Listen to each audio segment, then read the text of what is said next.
नौकरी, मजबूरी या शौक, सीधी सादी सी रोली की शादी सिड से तय होती है। शादी के बाद तुम नौकरी करना चाहोगी?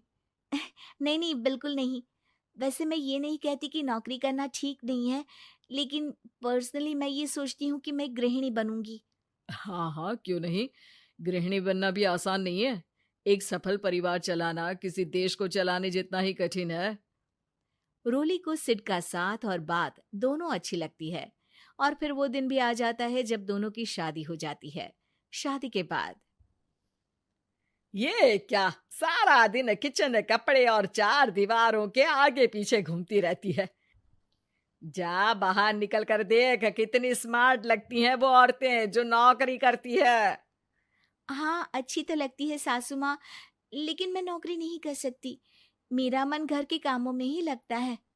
अरे मेरी बेटी तो कमाती है, अपने को फिट भी रखती है और सास को भी खूब शॉपिंग करवाती है। अच्छी बात है ना सासू माँ। मैं तो जो है उसी में संतोष मान लेती हूँ। बरकत होनी होगी तो इसी में भी हो जाएगी। ये बोलकर रोली चली जाती है। एक दिन सास की सहेली घर आती है, जहाँ रोली उन्हें चाय के साथ कई तरह के पकवान बनाकर खिलाती है। अरे वाह, तेरी बहू तो बहुत गुणी है। कितना सब बनाकर ले आई। मेरी वाली तो ऑफिस से आकर 2 रोटी ही सेक दे तो समझो एहसान कर दिया। अरे ऐसा ना बोल। तेरे घर में 2 कार, 4 मंजिला मकान, और तेरे लिए जो वो अपने पैसे से साड़ी लाती है वो भी तो कितनी कीमती होती है। अरे मेरी वाली तो बस सारा दिन इन्हीं 2 कमरों को ताजमहल बनाने में लगी रहती है। सहेली चली जाती है। कुछ समय बाद रोली को एक सुंदर सी बेटी होती है। अरे क्या सारा दिन उस बच्चे में लगी रहती है। माँ, मुझे ना 1 मिनट भी छोड़ने का मन नहीं करता। देखिए ना, कितनी प्यारी है। मैं ना इस हर पल को एंजॉय करना चाहती हूँ। अरे हाँ हाँ, हमने भी बच्चे पाले हैं, हम भी जानते हैं कि कितने प्यारे होते हैं, और अपने बच्चे को बढ़ता हुआ देखना कितना अच्छा लगता है। लेकिन एक दिन अचानक और रोली, एक बहुत बड़ी घटना हो गई। एक शॉर्ट सर्किट से पूरी दुकान जल गई। ओह, अब अब क्या कुछ समझ में नहीं आ रहा कि कैसे घर चलेगा। घर की पूरी गाड़ी पटरी पर लाने के लिए कई साल लग जाएंगे, और वापस पहले जैसे होने में भी बहुत टाइम लग जाएगा। रोली रोली कुछ सोचती है, फिर अपने 3 महीने के बच्चे को देखती है और कहती है, आप कहें तो मैं नौकरी शुरू कर दूं? माँ मुन्नी को देख लेगी, फिर शाम को तो मैं घर आ ही जाऊंगी। सिड कुछ कहता उससे पहले ही उसकी सास वहां आ जाती है। अरे हाँ हाँ, अब भी तुझे नौकरी करने के लिए पूछना होगा। अरे घर पर इतनी बड़ी विपदा आ गई है, तू है कि बच्चे का मुंह देख रही है। अरे क्या मुझ पर भरोसा नहीं है? अरे नहीं नहीं माँ जी, ऐसा क्यों बोल रही हैं आप? फिर क्या था, सिड से पूछकर 3 महीने की बच्ची को रोली सास के पास छोड़कर चली जाती है। शाम को ऑफिस से आने पर अरे सारा दिन इसने तो चैन नहीं लेने दिया, बस गोदी में ले लेकर घूमती रही। हाथ दर्द हो रहा है। बहू को बहुत गिल्ट फील होता है, लेकिन जब वो घर की हालत देखती है तो चुप रह जाती है। ऑफिस में सहेली कहती है, अरे रोली, तेरी तो बच्ची छोटी है ना, कैसे मैनेज करती है? कैसे मतलब? घर पर रहती है वो अपनी दादी के साथ। ओ यार, कितनी अच्छी है तेरी सास। मेरी सास को जब पता चला कि मैं नौकरी ज्वाइन करने की सोच रही हूँ, वो तो सीधे अमेरिका चली गई मेरी ननद के पास। अच्छा, फिर तू कैसे मैनेज करती है? अरे मैंने तो फुल टाइम मेड रख ली है। ओहो, वो तो बड़ी महंगी होगी ना? हाँ यार, लेकिन कमाई भी तो हो रही है ना। यार, मैं तो कभी अपना बच्चा इनके मम्मी पापा के पास ना छोड़ू। प्यार दुलार में खराब कर देते हैं ये दादा दादी बच्चे को। नहीं नहीं, मुझे अपनी सास पर पूरा विश्वास है। जो मेरे पति को इतनी अच्छी शिक्षा के साथ बड़ा कर सकती हैं, वो मेरी बच्ची को कभी नहीं बिगाड़ेगी। खैर, रोली की इस सोच से उलट पड़ोसियों के बीच हाथ में बच्ची पकड़े रोली की सास कहती है, अरे क्या बताऊं, सारा दिन बहू बाहर रहती है। पहले अपने बच्चे पालो, फिर बच्चों के बच्चे। अरे अपना जीवन तो कुछ रहा ही नहीं। अरे नहाने भी जाती हूं ना तो इसे साथ रखती हूँ, कल को कहीं गिर गई या चोट लग गई तो बहू तो हमारी खाल उखाड़ लेगी ना। अरे ऐसा भी क्या डरना बहू से, नौकरी थोड़ी की है उसकी। अब क्या बताऊं, पढ़ी लिखी लड़कियां हैं आजकल की। चलो चलती हूँ, सब्जी बनाने का वक्त हो गया है। बच्चे आएंगे तो खाना तो बना मिले। सास ये बोलकर वहां से चली जाती है कि तभी रोली ऑफिस से घर पहुंचती है। बाहर पड़ोसियों को देखकर, नमस्ते आंटी जी, कैसी हैं आप? अरे बहुत अच्छी हूँ, लेकिन तेरी किस्मत तो सबसे अच्छी है। क्या सास पाई है, मोती दान किए होंगे तूने। तेरा बच्चा भी देखती है, खाना भी बनाती है। बेचारी बहुत काम करती है तेरी सास। हाँ आंटी, सही बोल रही हैं आप।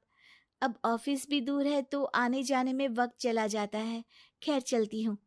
हाँ हाँ बेटा जाओ, गर्मा गर्म खाना खाओ। रोली घर आती है, जहाँ सास एक बार फिर छोटी सी मुन्नी की शरारतें गिनाने में लग जाती है। अरे आज तो इसकी वजह से मुझे 2 बार कपड़े बदलने पड़े। बार बार पानी गिरा दे रही थी। दोपहर में थोड़ा सोचा कि आराम कर लूं तो दूध के लिए रोने लगी। हाय, मैं तो परेशान ही हो गई। रोली को सास की बात अब कुछ अजीब लगती है, पर वो जल्दी से कपड़े बदलकर किचन में जाकर रोटियां बनाने लगती है। सारा महीना काम करने के बाद रोली को सैलरी मिलती है। वो पैसे लेकर सीधे सास के पास जाती है। माँ जी, ये मेरी सैलरी। आपने हर कदम में इस घर का साथ दिया। मैं नौकरी करने के पक्ष में नहीं थी, मैं तो अपने बच्चे को बढ़ता देखना चाहती थी। मैं थोड़े में भी खुशी थी। कभी मैंने आपको किचन में पैर नहीं रखने दिया था। घर की मुसीबत नहीं आती तो मैं कभी इन जिम्मेदारियों को आप पर पड़ने नहीं देती। अब सास समझ चुकी थी कि उसकी गलती कहाँ है। हाथ में पैसे देखकर कहती है, मैं पढ़ी लिखी नहीं थी तो पति ने भी कभी पैसे हाथ में नहीं रखे, बेटे ने भी गल्ला संभाला, लेकिन तूने मुझे समझा। ये मेरा सम्मान है कि एक बहू होकर तूने पूरी सैलरी मेरे हाथ में रखी बेटा। पढ़ी लिखी देवरानी। अगर आज मैं भी पढ़ी लिखी होती तो मैंने मोहल्ले में हो रहे कंपटीशन को जीत लिया होता और अच्छी खासी मोटी रकम जीतकर आपके हाथ में थमाई होती। माँ बड़ बोली, ज्यादा मत बोल। जितना तेरा कद है ना उससे भी 50% कम बोला कर।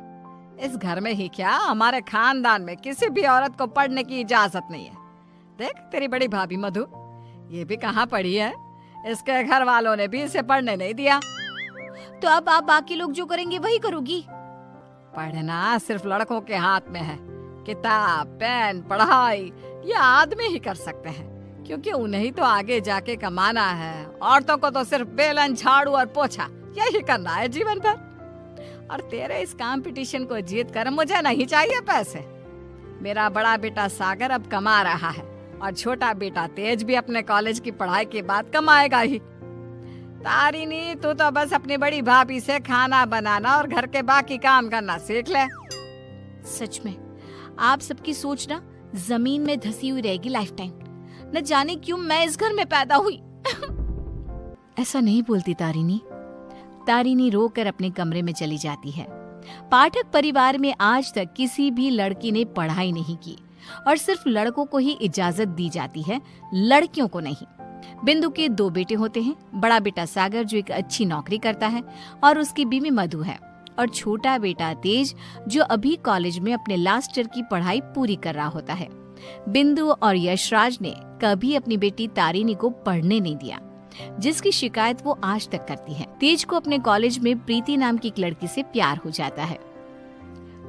प्रीति, वो दरअसल मुझे ये बात तुमसे बहुत समय से कहनी है। कल इकोनॉमिक्स के क्लास के बाद मैं तुम्हारे लिए रुका भी था, लेकिन तुम चली गई। बोलो ना तेज, क्या हुआ, क्या कहना है तुम्हें? प्रीति, अब मुझे तुमसे प्यार हो गया है। क्या तुम मुझसे शादी करोगी? देखो, हम पिछले 5 साल से एक दूसरे को जानते हैं। आई नो तेज, जैसे तुमने अपनी जज्बातों को मन में छुपा के रखा, वैसे मैंने भी छुपाया। मैं भी तुमसे प्यार करती हूँ, लेकिन मैं तुमसे शादी कैसे कर पाऊंगी? क्यों, कौन रोक रहा है हमें? जहाँ तक मुझे पता है, हमारे शहर में लड़कियों को पढ़ने नहीं देते। ना ही पढ़ी लिखी लड़कियों से शादी करवाई जाती है। तुम्हारी बहन तारिनी भी नहीं पढ़ पाई ना अब तक। I know. फिर तुम्हारी माँ कैसे मानेंगी? तुम इस सब की चिंता मत करो, I'll fix that all। बस भरोसा और हिम्मत रखो। तेज घर जाकर अपने माता पिता बिंदु और यशराज से बात करता है इस बारे में, और प्रीति के बारे में जानकर बिंदु और यशराज कहते हैं, हैं? तू बोरा गया है क्या लल्ला? देख, ये सब हमारे घर में ही नहीं, राज घरानों में भी होता है। अब प्रीति के माँ बाप होंगे फिर फुरी, लेकिन हम नहीं। हाँ बेटा, ये शादी कतई नहीं हो सकती। शादी में लड़का आगे और लड़की पीछे होती है। वैसे ही जीवन में भी पत्नी पति से एक कदम पीछे ही होनी चाहिए। ठीक है, अगर आप लोगों को ये सही लगता है तो मैं भी वही करूंगा जो मुझे सही लगता है। अब आप सब मेरा मरा हुआ मुंह ही देखोगे। गंगाजल तैयार रखिएगा। हाय हाय लल्ला, ये तू क्या बोले जा रहा है? पागल हो गया है क्या? तेज अपनी जिद से पीछे नहीं हटता और वो पूरे 1 महीने तक बिंदु, यशराज और अपने बड़े भाई सागर को मनाने में ही लगा रहता। तब कहीं जाकर कुछ महीनों बाद वो सब राजी होते हैं और कॉलेज की पढ़ाई खत्म होते ही 1 साल बाद तेज और प्रीति की शादी हो जाती है। लेकिन बिंदु, यशराज और सागर अब भी इस शादी से थोड़े से नाखुश ही होते हैं। जब घर के सभी आदमी खाना खाने बैठते हैं तब प्रीति भी उनके साथ खाना खाने के लिए बैठती है। तभी अरे ओ कल की अंधी, पागल हो गई है क्या? अरे माना कि तुम एक पढ़ी लिखी लड़की हो, लेकिन इसका मतलब ये तो नहीं ना कि घर के और ससुराल के तौर तरीकों का पालन भी ना किया जाए। खाना पहले घर के आदमी खाते हैं और फिर औरतें खाती हैं, दोनों एक साथ नहीं बैठे, समझ गई? लेकिन मम्मी जी, ऐसा क्यों? मेरा मतलब खाना तो सबका एक ही होता है ना, तो सब अलग अलग बैठकर क्यों खाए? प्रीति, तुम चलो ना रसोई में, चलो, सबके लिए कटोरी में खीर परोसनी है। लेकिन मधु दीदी। प्रीति, माँ और मधु जो कह रही हैं वो सब सुनो। तेज, अपनी बीवी को कुछ समझाओ।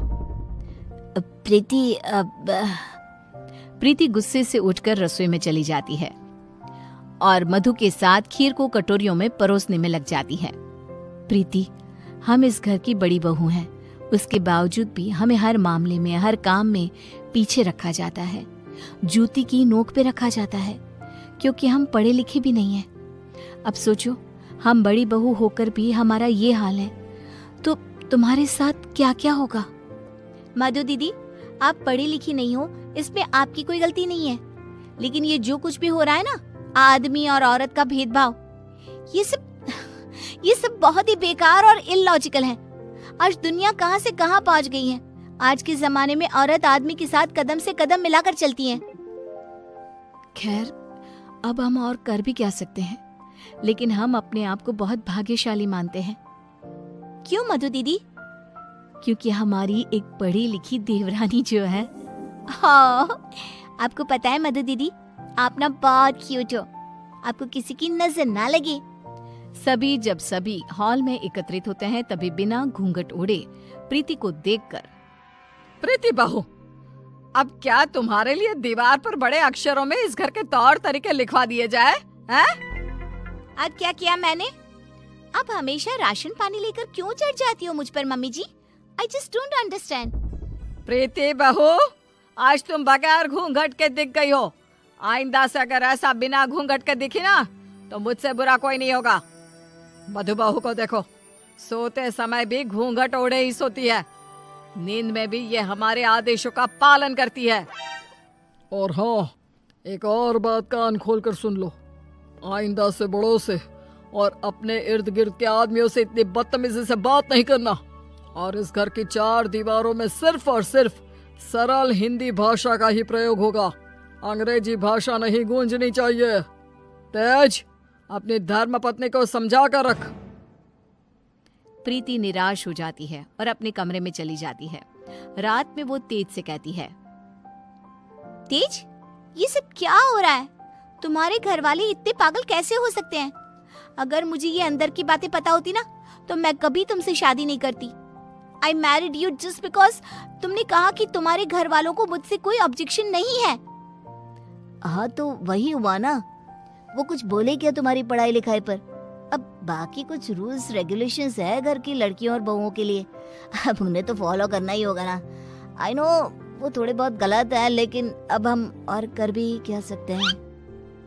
एक दिन जब यशराज दूध वाले का हिसाब कर रहा होता है तभी ये 3 हफ्ते जुलाई महीने के और 2 हफ्ते अगस्त के, तो कुल मिलाकर पूरे हुए। अरे बिंदु, जरा हमारे ड्रॉअर में से कैलकुलेटर तो लेकर आना। जी अभी लाती हूँ। बिंदु कैलकुलेटर लाती है और तभी प्रीति भी वहाँ आती है और यशराज को हिसाब करते देखती है। ओफो, ये कैलकुलेटर चल क्यों नहीं रहा? अब मैं हिसाब कैसे करूंगा? 5 हफ्तों का हिसाब मिलाया जाए तो बनते हैं 680 रुपए, क्योंकि हमने 3 रविवार और 4 मंगलवार को दूध नहीं लिया था रघु भैया से, तो उस हिसाब से यही हिसाब बनता है। मैंने अपने माइंड में ही 1 मिनट में कैलकुलेट कर दिया है। प्रीति बहू, तुझे 1000 बार कहा है ना रसोई में ही रहा कर। अरे आदमियों के काम में क्यों हर बार अपनी टांग अड़ाने आ जाती है? आइंदा से ये हिसाब किताब वाले काम में तू बिल्कुल भी ध्यान नहीं देगी। चल दफा हो यहाँ से अब। न जाने कौन सी घड़ी थी वो जब तेज को इससे प्यार हुआ। बेवकूफ है हमारा बेटा। इस तरह फिर से प्रीति को चुप कराकर रसोई में भेज दिया जाता है।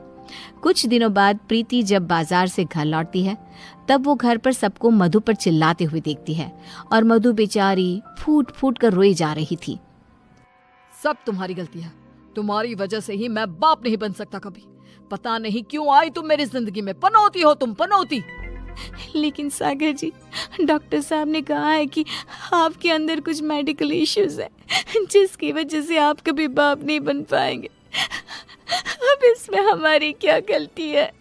ओए मधु, ज्यादा ऊंची आवाज से बात मत कर। वही तो। प्रीति से अपना गुस्सा कंट्रोल नहीं किया जाता और वो तुरंत अंदर आकर चिल्लाती है, बस आप सबको ये क्या हो गया है? जब डॉक्टर ने कहा है कि कमी सागर भैया में है तो मधु दीदी को क्यों सुनाना? वो क्यों सहे? सारे ताने, सारी डांट, सारी गलती मधु दीदी की कैसे हो गई? मास्टरनी, तो चुप ही रहा कर। वो कहते हैं ना, एक गंदी मछली पूरे तालाब को और बाकी मछलियों को खराब कर देती है। तू ना वैसी ही है। तेरी वजह से ही ये मधु बहू भी उल्टा बोलना सीख गई है। नहीं माँ, ये सरासर गलत है। गलती सागर भाई की है। नहीं, मधु में ही कोई दोष है। हमारे बेटे सागर में कोई दोष हो ही नहीं सकता। ये मनहूस मधु कुंडली मारकर बैठ गई है हमारे सागर के जीवन में। मधु दीदी, ये आपके हाथ पांव पर निशान कैसे? बोलिए। सागर जी ने हमें बहुत मारा प्रीति, हमें बचाओ इन सब से, ये सब बहुत बुरे हैं। मधु प्रीति के गले से लिपटकर रोए जा रही थी। सागर गुस्से में आकर मधु पर हाथ उठाने जा रहा था कि तभी प्रीति उसके पास जाकर उसका हाथ पकड़कर मोड़ देती है। मेरा हाथ! एक आदमी अगर गुस्से में शैतान बन जाए तो एक औरत क्रोध में काली का रूप धारण कर लेती है। समझ गए सागर भैया? और आप सब, अरे एक बार ध्यान से सोचिए, दिल से सोचिए ना। अगर ऊपर वाले ने आदमी और औरत को साथ में बनाया है तो हम क्यों फर्क करें? क्यों औरतें आदमियों से पीछे रहे? दोनों साथ में कदम से कदम मिलाकर चल सकते हैं ना। साथ में काम करके अपना घर, अपनी गृहस्थी चला सकते हैं ना। गलती सोच की है, अगर सोच बदलोगे तो ही बदलाव आएगा, वरना जमीन में ही धंस के रह जाओगे। उतने में तेज अपने साथ पुलिस अफसर्स को लेकर आता है। सागर भाई, आप मेरे बड़े भाई हो, लेकिन आज जो मुझे आपके बारे में पता चला, कैसे आप मधु भाभी को मारते हो, उन पर अत्याचार करते हो, इसके बाद से आप मेरे कोई नहीं, मेरे लिए आप ना के बराबर हो गए हो। इंस्पेक्टर साहब, गिरफ्तार कर लीजिए इन्हें। पुलिस सागर को डोमेस्टिक वायलेंस के केस में गिरफ्तार कर लेती है और उसे लेकर जाती है।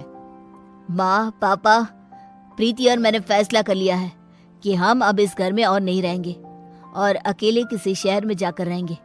मधु दीदी और तारिनी भी हमारे साथ चल सकती हैं। इस तरह तेज और प्रीति वहां से चले जाते हैं और मुंबई शहर आकर तारिनी और मधु दोनों भी पढ़ने जाती हैं और सभी अपना जीवन खुशी से बिताते हैं। वहीं बिंदु और यशराज, जिन्हें तेज हर महीने पैसे और खत भेजता है, वो दोनों अपने बच्चों की याद में रोते रहते हैं और उनकी खतों को ही पढ़ते। नहीं मिलेगी ऐसी सास बहू। दिल्ली के एक इलाके में एक महिला अपने बेटे और बहू के साथ रहती थी। अरे बहू देख तो जरा, कौन इतना दरवाजा पीट रहा है? अरे किसे क्या हो गया है? लगातार दरवाजा धड़ाधड़ पीटता जा रहा है। देखती हूँ मम्मी, पता नहीं सुबह सुबह कौन आ गया। बहू दरवाजा खोलती है तो देखती है कि बाहर एक लड़का खड़ा था, थोड़ा गुस्से में था।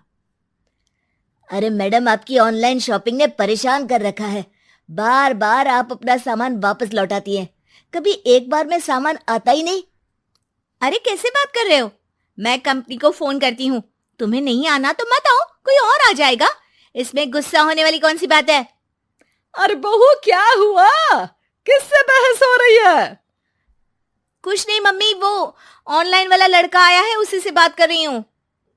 देखो भैया, ये सामान वापस नहीं लेना है तो मत लो, लेकिन हंगामा मत करो। अरे कोई बात नहीं, लाओ आप पैकेट, मेरा तो ये काम ही है, बस थोड़ा गुस्सा आ गया था। बहू अंदर जाती है और पैकेट लेकर बाहर आती है, लेकिन तब तक लड़का वापस जा चुका था। बहू को समझ में नहीं आया कि हुआ क्या। वो अंदर जाती है तो किचन में काम में लग जाती है। अरे बहू, तुम्हें ऑफिस नहीं जाना क्या? कितनी देर हो गई? किचन से आवाज आती है। जाना है, लेकिन इनका नाश्ता तो बना दूं। और उनकी चिंता मत करो, तुम अपना नाश्ता लेकर जाओ, मैं बना दूंगी नाश्ता। अरे तेरा ऑफिस भी तो जरूरी है ना, कितना काम करेगी। ठीक है मम्मी, जाती हूँ, रात का खाना साथ में खाएंगे। इसके बाद सास ने दरवाजा बंद कर लिया। शाम को डोरबेल बजी। सास को लगा कि बहू ऑफिस से लौट आई है, लेकिन दरवाजा खोलते ही सामने एक पुलिस वाला है। राहुल यानी कि उसके बेटे ने उससे पूछा, कौन है माँ? अरे पुलिस आई है बेटा, तुम्हारे बारे में पूछ रहे हैं। अच्छा, अभी आया माँ। आप ही राहुल है?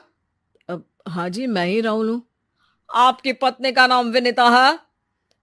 हाँ जी, लेकिन आप ये सब क्यों पूछ रहे हैं? और कहाँ है मेरी वाइफ?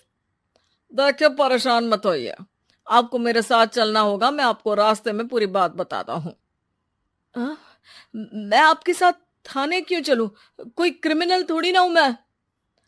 अरे मैं आपको थाने नहीं ले जाने आया हूं, बल्कि आपको मेरे साथ अस्पताल चलना है। राहुल परेशान होकर पूछता है। क्यों, क्या हुआ? देखिए, आपकी पत्नी का बड़ा एक्सीडेंट हो गया है और वो अस्पताल में भर्ती है। बस किसी तरह से आपका पता मिल सका, इसलिए हम आपको लेने आ गए।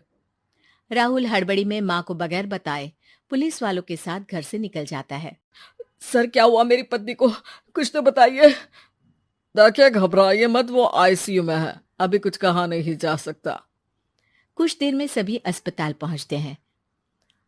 डॉक्टर साहब, मेरी पत्नी ठीक तो हो जाएगी ना? कैसी हालत है उसकी? देखिए, अभी कुछ कहा नहीं जा सकता है, सिर में चोट है और खून बहुत बह चुका है, शायद खून की भी जरूरत पड़े। ठीक है, मैं खून देने को तैयार हूँ। ठीक है मिस्टर, लेकिन हमें सेम ग्रुप का ही खून चाहिए। अगर आपका मैच होगा तभी आपका खून काम आ सकेगा। जी ठीक है डॉक्टर साहब। तब तक राहुल की माँ भी अपने एक पड़ोसी के साथ अस्पताल पहुंच चुकी थी। अरे बेटा, क्या हुआ? बहुरी कैसी है? माँ, कुछ कहा नहीं जा सकता। अरे बेटा, परेशान मत हो, अरे बहू को कुछ नहीं होगा, वो दिल की बहुत अच्छी है। माँ बेटे बैठे हुए इंतजार कर रहे हैं। सर, आपका ब्लड मैच नहीं हो रहा है और ब्लड हमें अभी चाहिए। अरे बेटा, डॉक्टर साहब से बोलो ना मेरा ब्लड ले ले। अरे माँ, आपकी उम्र हो चुकी है, आपका खून कैसे ले सकते हैं? अरे बेटा, वो बहू कम मेरी बेटी ज्यादा है, उसने दिन रात एक करके इस घर को एक डोर में बांधा हुआ है। अगर वो डोर टूट गई ना तो मैं अपने खून का क्या करूंगी? राहुल की आंख में भी आंसू आ जाते हैं। ठीक है डॉक्टर साहब, माँ का भी ब्लड टेस्ट कर लीजिए, अगर मैच हो गया तो ठीक है, नहीं तो किसी और को फोन करता हूँ। डॉक्टर ने तुरंत ब्लड सैंपल लेकर भेज दिया। कुछ देर बाद माँ जी का ब्लड ग्रुप मैच कर गया है पेशेंट से। माँ जी तैयार है ना? माँ, क्या सोच रही हो? अरे बेटा, यही कि बहू की जिंदगी के लिए अगर अपनी जिंदगी भी दांव पर लगानी पड़े तो कम है। वो दिन रात हमारे लिए लगी रहती है। हाँ माँ, वो तो है। डॉक्टर साहब, माँ रेडी है, आप ब्लड ले लीजिए। बहू की जान बच गई और उसकी घर वापसी हो गई और एक नई शुरुआत भी। अरे विनीता, नाश्ता तैयार हो गया? जी हाँ, और मम्मी का भी। पहले मम्मी खा ले, उसके बाद हम खाएंगे। अरे तुम माँ की चमची हो क्या? राहुल, मेरी माँ के जाने के बाद उन्होंने ही मेरा माँ की तरह ख्याल रखा है, और उस रात उन्होंने खून नहीं दिया होता तो शायद आज मैं जिंदा भी नहीं होती। इतना तो माँ के लिए बनता ही है ना।